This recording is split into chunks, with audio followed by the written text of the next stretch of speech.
Mardi 14 mai, bonsoir et bienvenue dans le 7-8 sur TV78. Voici les titres de l'actualité. C'est la première plateforme du genre au monde. Un laboratoire d'évaluation de l'intelligence artificielle a vu le jour à Trappes au sein du LNE, le Laboratoire national de métrologie et d'essai. L'EIA, c'est son nom, permet de tester l'IA dans des situations du quotidien pour évaluer ses prises de décision. Un outil financé en partie par le plan France Relance. L'inauguration se tenait ce matin. 2 jours de galère pour les automobilistes. Un accident de poids lourd survenu hier matin à hauteur de Versailles sur la N12 a fortement perturbé le trafic sur la route nationale et aussi l'A86 dans le sens Paris-Province. L'axe a même dû être fermé temporairement dans les deux sens. Il a rouvert cet après-midi après plus de 30 heures d'opération. Drag It Out, c'est le nouveau spectacle immersif proposé par la compagnie Pixum jusqu'au 20 mai au Courbouillon à Rambouillet. C'est une plongée au cœur d'un cabaret excentrique tenu par une drag queen, une comédie punk et poétique pour ouvrir les esprits à la différence. Et puis à l'affiche de grosses ambitions pour les Jeux Olympiques. Avant cela, l'équipe de France de BMX Racing, qui s'entraîne en partie à 50 ans en Yvelines, sera engagée aux mondiaux de Rock Hill ce week-end aux États-Unis. 7 pilotes seront en lice, dont 6 chez les hommes, où la concurrence fait rage pour se qualifier pour Paris 2024. Rencontre avec le sélectionneur de l'équipe de France, Julien Sastre. Et à suivre également les informations du jour, le reste de l'actualité avec vous, Gabriel Gontier, bonsoir. Bonsoir. Ce sera tout à l'heure dans le 7-8, mais d'abord, cette première mondiale, je vous en parlais dans les titres, un laboratoire d'évaluation de l'intelligence artificielle en immersion a été inauguré ce matin à Trappes. Il aura notamment pour objectif d'analyser les actions des robots dotés de l'IA afin d'évaluer leur performance et leur comportement. Les précisions de Clara de Frutos. 15 années de recherche concrétisées ce mardi 14 mai au laboratoire de métrologie et d'essai à Trappes, l'une des 3 plateformes du programme l'EIA, laboratoire d'évaluation de l'intelligence artificielle, vient d'être inaugurée. Son nom, l'EIA Immersion. Le LNE a investi largement dans l'évaluation de l'intelligence artificielle depuis maintenant plus de 15 ans. Pour être un laboratoire de référence à la fois en Europe mais aussi dans le monde. Et je dirais que ce nouveau laboratoire d'évaluation de l'intelligence artificielle qu'on appelle le l'EIA Immersion est la concrétisation de 15 ans de compétences, de savoir-faire. Robot d'aide à la personne, d'entretien ou encore drone, son objectif sera d'évaluer des appareils embarqués, de sécuriser son usage et d'améliorer ses performances. On vient placer le système réel à l'intérieur de cet écran conique. On pourrait dire qu'il est en réalité virtuelle. C'est-à-dire, pour le système, tout est comme s'il était dans la réalité. C'est comme si nous, on mettait un casque de réalité virtuelle et qu'on se déplaçait à l'intérieur de cet environnement-là avec des capteurs qui vont nous immerger dans la réalité. Donc tous les mouvements qu'on fait dans le monde réel sont reproduits dans la simulation. Unique dans le monde, ce laboratoire a notamment été financé par le gouvernement dans le cadre de France Relance. Au total, ce sont 1,5 million d'euros qui ont été investis. C'est assez énorme puisqu'on est au centre de l'Europe et de cette stratégie qui est importante de certification de ces intelligences artificielles. Ça se passe à 50 ans en Yvelines, on est très contents et très fiers. La prochaine plateforme du programme devrait voir le jour en 2025. Il s'agira de l'EIA Action qui testera l'intelligence artificielle en situation réelle. Le point à présent sur le reste des actualités du jour.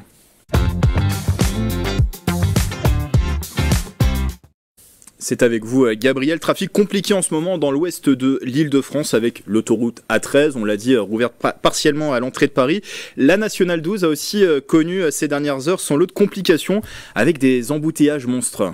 Oui, vous l'avez remarqué, si vous avez emprunté la Nationale 12, la portion au niveau de Versailles est restée fermée dans les deux sens de circulation une partie de la journée. Cette fermeture a permis aux équipes de dépannage de retirer le poids lourd accidenté depuis lundi matin et dont le réservoir avait été percé. Une situation exceptionnelle puisque l'accident survenu hier a provoqué la fermeture de la sortie numéro 2 sur la Nationale et entraîné la saturation de la circulation sur l'A86. Les usagers ont donc dû encore faire preuve de patience aujourd'hui. La Nationale a pu rouvrir en fin d'après-midi. À Triel-sur-Selle, le maire de la commune a mis en place un arrêté inédit pour lutter contre les points de deal.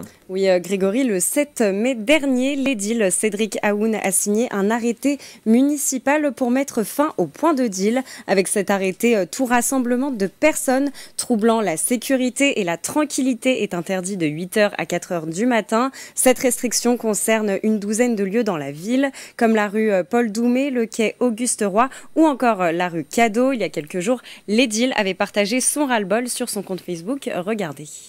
On a fait donc tracer une belle ligne jaune devant le bar parce que de manière régulière, vous en avez marre, vous pouvez constater, c'est tout le temps un ensemble d'individus qui sont en fait devant le bar, qui restent à peu près toute la journée, on se demande ce qu'ils font, c'est un point de deal, carrément quoi, faut être honnête. Donc maintenant on va passer en mode tolérance zéro, la police municipale a des consignes précises, c'est-à-dire que maintenant dès qu'il y aura plus de 2 personnes à cet endroit-là, ils seront verbalisables. On retrouvera l'interview de Cédric Aoun demain dans le 7-8. Du côté de Marly-le-Roi, la colère gronde chez les parents d'élèves. Oui, et la raison, c'est la réforme du choc des savoirs qui prévoit la formation de groupes de niveau. Depuis son annonce, elle ne fait pas l'unanimité du côté des professeurs et des parents. Pour dénoncer cette réforme, les membres des fédérations des parents d'élèves, FCPE et AAPE des écoles élémentaires de Marly-le-Roi et l'Étang-la-Ville et du collège Louis Lumière à Marly-le-Roi ont annoncé le blocage du collège le 22 mai prochain.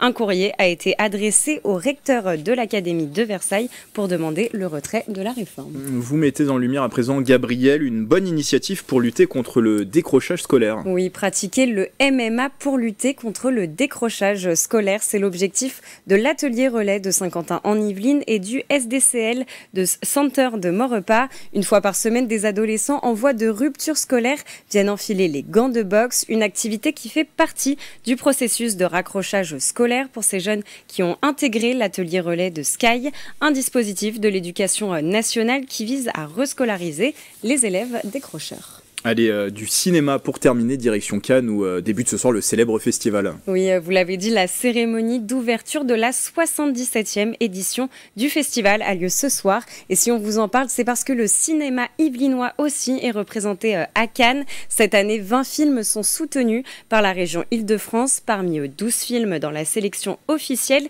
et 8 dans la sélection parallèle. Cette année, 2 Français figurent dans le jury présidé par Greta Gerwig. Il s'agit de l'actrice Eva Green et du trappiste Omar Sy. L'acteur yvelinois est arrivé hier sur la Croisette et il croisera certainement d'autres Yvelinois comme Guillaume Canet ou encore un certain Jean Dujardin que vous croiserez peut-être aussi. Oui, peut-être TV78 croisera ces acteurs, effectivement, parce que la chaîne sera sur la Croisette également à la rencontre des Yvelinois qui sont présents pour travailler, notamment pour découvrir et trouver, dénicher de nouvelles trouvailles sur cette Croisette. On vous proposera une série de reportages et d'interviews à retrouver la semaine prochaine dans les éditions du 7-8. Et d'ailleurs, on va tout de suite ouvrir une page culture dans l'émission.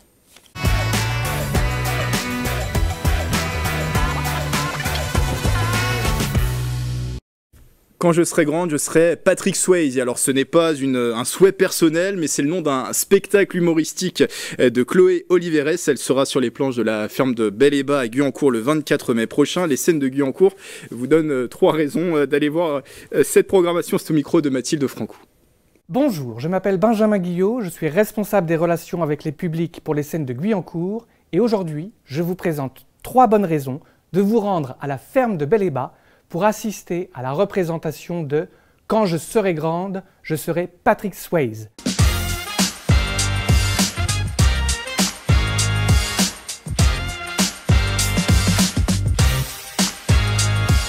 Première raison. Ce premier seul en scène de Chloé Oliveres est une réussite.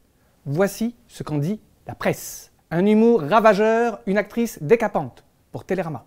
Un régal de spectacle, drôlissime, subtil, revigorant, nous dit Le Monde. Un spectacle ciselé comme un diamant pour Le Figaro. Un spectacle résolument solaire et entraînant selon Le Parisien. Deuxième raison.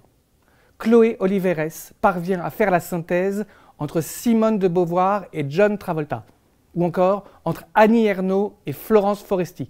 Bref, de l'humour doublé d'une portée féministe revigorante. Troisième raison, pour l'alchimie entre le texte, la performance d'actrice et la mise en scène signée Alain Degois, alias Papy, bien connu du territoire. Voilà, c'était 3 bonnes raisons de vous rendre à la ferme de Bel-et-Bas le vendredi 24 mai à 20h30 pour assister à la représentation de « Quand je serai grande, je serai Patrick Swayze ». Voix Dirty Dancing.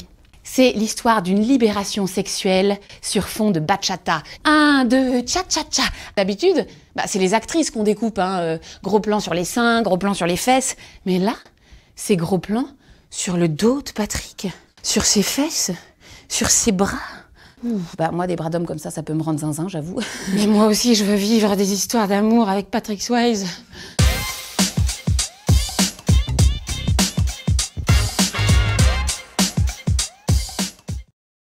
Une comédie punk mais aussi poétique, c'est ce que propose la compagnie yvelinoise Pixum dans son nouveau spectacle immersif Drag It Out. Les 4 comédiens convient les spectateurs dans un cabaret excentrique tenu par une drag queen, Lady Thanatos, une célébration de la vie pour ouvrir les esprits à la différence, et c'est à voir jusqu'au 20 mai au café Le Courbouillon à Rambouillet. Julien Leroy et Clara de Frutos. Lady Thanatos peaufine son grimage. Au café associatif Le Courbouillon à Rambouillet, cette excentrique vous convie dans son univers pour le spectacle Drag It Out, une drag queen haute en couleurs inspirée du cabaret berlinois des années 30 et de la scène punk anglaise des années 70, mélange de théâtre, de danse et de musique dans un décor décalé, une comédie absurde, hymne à la tolérance où les protagonistes prônent leurs différences. Qu'est-ce qu'il y a? Moi je peux très bien tenir mon show ce soir. On m'enterre pas si facilement, est-ce que c'est clair? C'est une célébration sur l'ouverture, sur la sortie, c'est une exploration à la fois des phases du deuil à travers l'histoire qu'on a écrite, mais en fait, à travers cette exploration-là, on fait une véritable célébration poétique de la vie, des couleurs que la vie peut avoir. J'ai adoré la sensibilité des artistes, notamment à certaines chansons où j'ai été hyper touchée par leur voix et les messages aussi. Est-ce une étoile du futur? Regardez cette chevelure. Une nuit poétique dans un univers fantasque, des représentations proposées par la compagnie yvelinoise Pixum, spécialisée dans les spectacles immersifs et participatifs. Ici, les 4 comédiens suivent un canevas narratif laissant place à une part d'improvisation. Là, il y a vraiment un engagement du spectateur qui se lève, qui bouge, qui va proposer une action à un comédien, qui va proposer un dialogue même, et qui peut changer complètement le cours du spectacle. Il y a quand même une gamme d'émotions, un panel au niveau du ressenti public qui est quand même assez élevé, du burlesque au drame, à la nostalgie, un peu de tristesse quand même, on a eu des larmes. Un message de bienveillance sur toile de fond écologique, propre à l'ADN de la compagnie Pixum. La dizaine de bénévoles a conçu les décors avec des matériaux de récupération, les objets transformés grâce à un partenariat avec la ressourcerie du Perret en Yvelines. Le spectacle Drag It Out est à retrouver jusqu'au 20 mai 2024 au Courbouillon à Rambouillet. Sa mission, vous en apprendre plus sur l'histoire du département. Chaque mardi, Maxence Delacrouet, jeune Yvelinois passionné par l'histoire et dans le 7-8. Il nous parle ce soir de la conférence de Rambouillet, un cycle de négociations mené en 1999 entre la Serbie et les indépendantistes kosovars. Un peu de géopolitique, je vous parle aujourd'hui de la conférence de Rambouillet. Cette conférence désigne un long cycle de négociations mené entre février et mars 1999 au château de Rambouillet. Cela fait suite au massacre de Račak au Kosovo, un mois auparavant, crime commis par la police serbe sur des civils albanais. La communauté internationale décide rapidement de se saisir de l'affaire. 4 jours après le massacre, une coalition formée par France, Royaume-Uni, Russie et Italie souhaite imposer des négociations aux belligérants. Les États-Unis de Bill Clinton s'en mêlent et s'ouvre alors la conférence de Rambouillet. La conférence débute le 6 février 1999 en présence des représentants serbes et albanais. C'est un échec, mais un ultimatum est quand même laissé en suspens. Si les tensions ne s'abaissent pas, Bill Clinton annonce vouloir envoyer 30 000 hommes en Yougoslavie. Finalement, au bout de 15 jours de négociations, l'ultimatum est résilié. En effet, le gouvernement américain avait précisé que les frappes avaient lieu si les Serbes ne coopéraient pas, mais les Albanais n'ont pas coopéré non plus, ce qui a annulé la stratégie offensive des États-Unis. Le 27 mai 1999, l'accord de Rambouillet est finalement signé pour la paix et l'autonomie du Kosovo. Dans un instant, l'invité du 7-8, mais juste avant, on va regarder les prévisions météo de demain.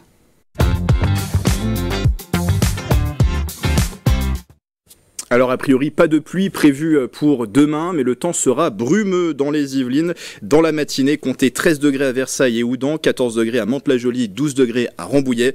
L'après-midi, c'est contrasté, vous apercevrez peut-être le soleil dans les secteurs de Rambouillet et Houdan, mais ce sera nuageux ailleurs. Côté température, il fera entre 18 et 19 degrés dans les Yvelines, et demain, mercredi 15 mai, nous fêterons les Denises. Tout de suite, l'invité du 7-8.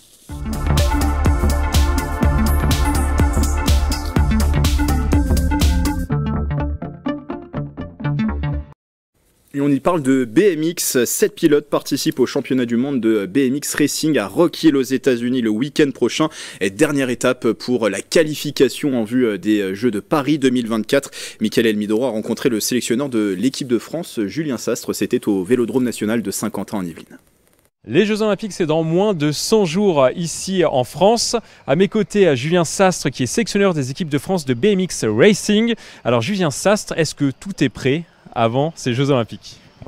Forcément, vu qu'on est à peu près 100 jours, tout n'est pas encore prêt. L'idée, c'est d'être prêt pour le jour J.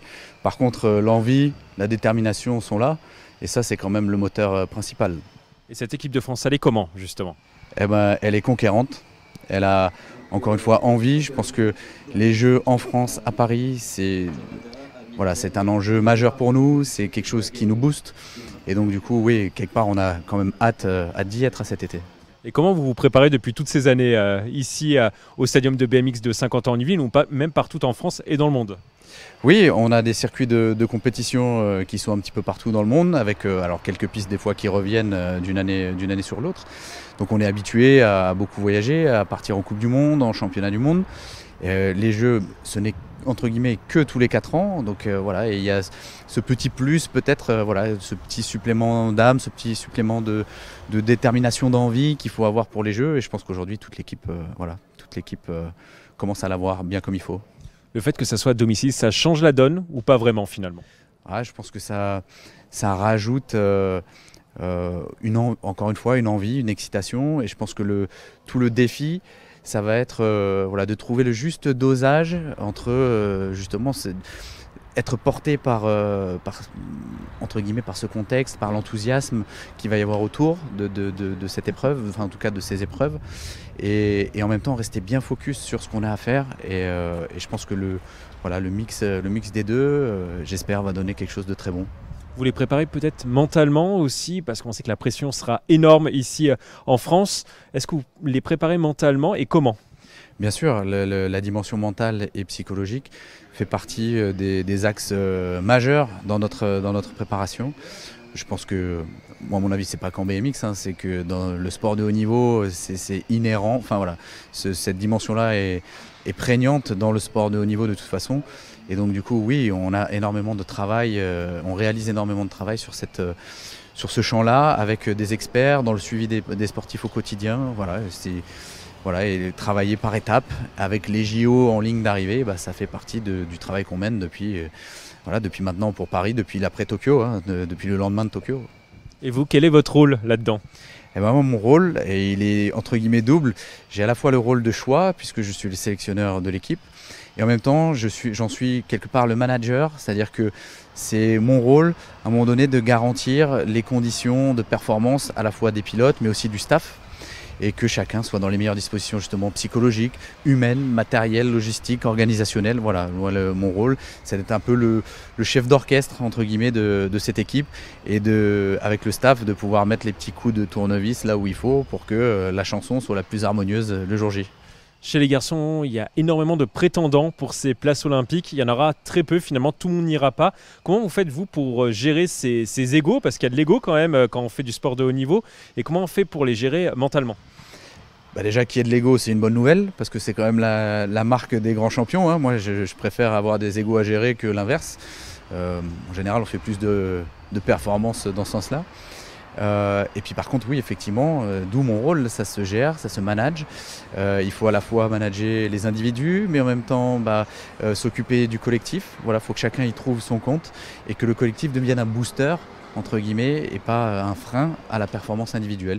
Et je pense que c'est ce que l'équipe a compris depuis maintenant quelques années. Et du coup, c'est ça qu'il va falloir garder, entre guillemets, et peut-être sublimer encore un peu plus aux Jeux à Paris. On les a vus pendant la conférence de presse, ça rigolait, ça se charriait un petit peu. On sent quand même que la concurrence est saine finalement dans ce groupe. Oui, il y a une concurrence très saine. Si vous voulez vivre ensemble, vous en avez eu un aperçu. Les pilotes vivent très bien ensemble, mais maintenant, performer comme ils le font ou comme ils l'ont fait par exemple l'an dernier à Glasgow, avoir des performances aussi élevées en groupe, bien vivre ensemble, c'est pas suffisant. Il faut apprendre à travailler ensemble et qu'encore une fois, l'équipe devienne un boost à la performance individuelle.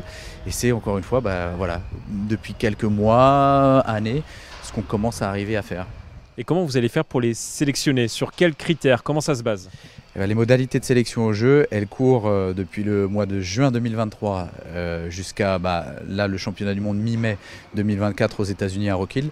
C'est l'analyse des résultats effectués sur toute cette année, donc c'est qu'on appelle nous l'année olympique, avec une importance majeure forcément sur les manches de niveau mondial, donc les Coupes du Monde, les Championnats du Monde, et une importance majeure au podium et au titre.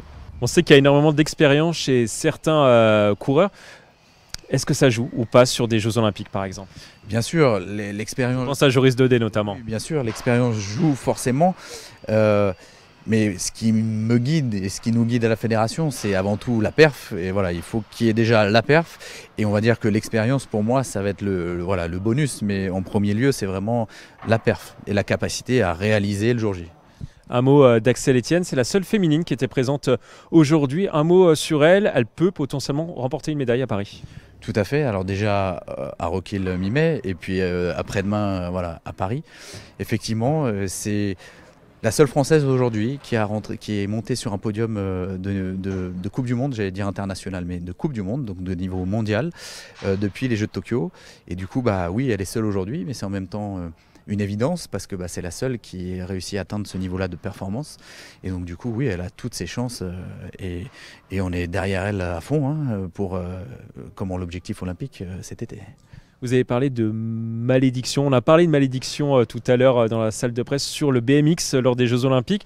Vous avez répondu que les premières épreuves seraient la Saint-Julien, c'est-à-dire votre prénom. Est-ce que vous y croyez quand même, malgré tout, malgré le fait qu'on dise que c'est une malédiction? Oui, après ça c'est pour la boutade. Non, nous on est vraiment pas sur l'aspect malédiction. Enfin ça c'est entre guillemets, passez-moi l'expression, un truc un peu humoristique et journalistique. Non, nous on est plus sur le travail, le niveau d'engagement maximal, capitaliser sur les différentes expériences, qu'elles soient bonnes ou mauvaises.